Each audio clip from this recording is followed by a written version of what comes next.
Okay, today I'm going to talk about how to identify indicators of dyslexia in kindergarten and first grade. My previous video talked about indicators in preschool or early childhood. So now that they're in kindergarten, some other things you're going to notice are when it's time for reading, if they have to go to the bathroom a lot, if they suddenly have to go to the nurse, they have a headache, they have a stomachache, they're making up every excuse in the book not to do reading, or they act out behaviorally.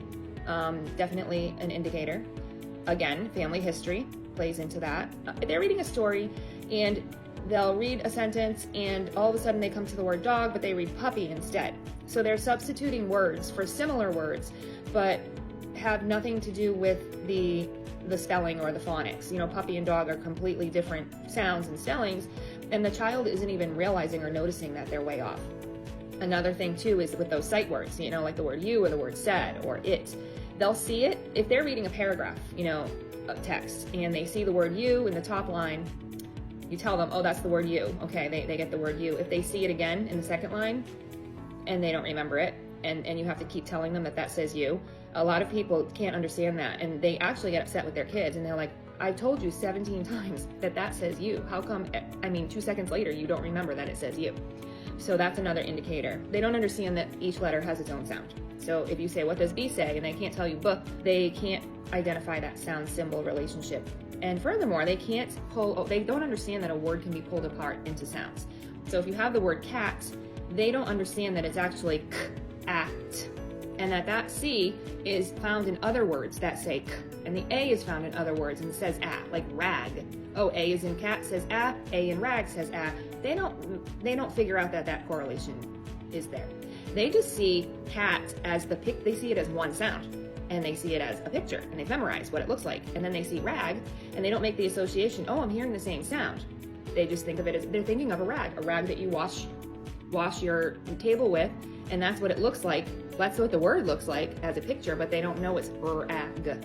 So obviously, if they don't know that, then if you tell them to sound out a word, they're gonna have no clue what you're talking about. And if you teach them how to spell it, how to sound it out, again, they're not gonna have a clue what you're talking about, because they have to get that phonemic awareness where they're understanding words actually are made up of, 3-letter words are made up of 3 sounds.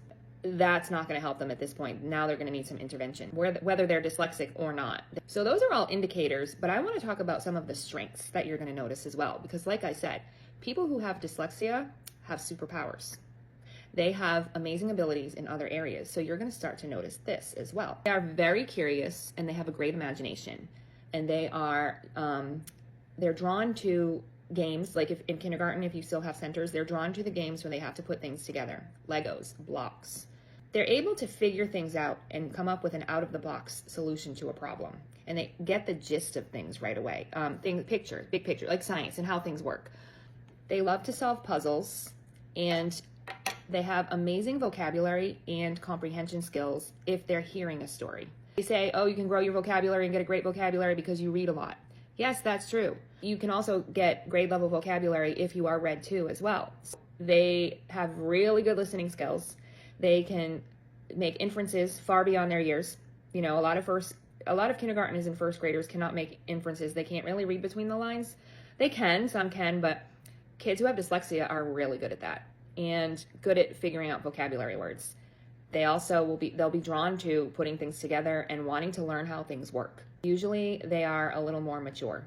So those are the strengths that I want you to look for and focus on that and hone that while you are figuring out how to get some proper intervention for your kiddo.